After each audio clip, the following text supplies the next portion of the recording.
अव्वल तो ये मुमकिन नहीं है। अगर ऐसा हुआ भी तो हम कोई बच्चा गोद ले लेंगे।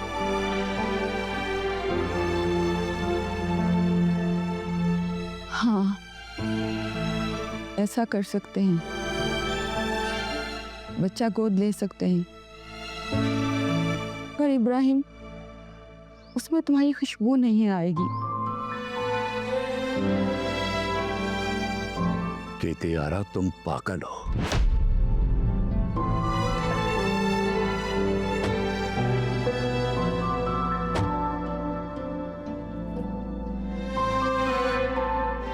जितने तुम हो ना, उससे कम हूं। इस मौजू पे हम फिर बात करेंगे।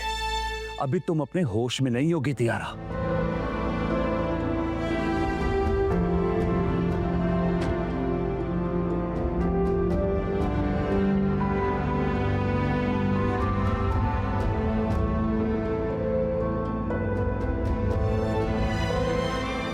पहले भी ऐसा ही होता था और हमेशा बच्चों और माँ की ये भाग दौड़ लगी रहेगी।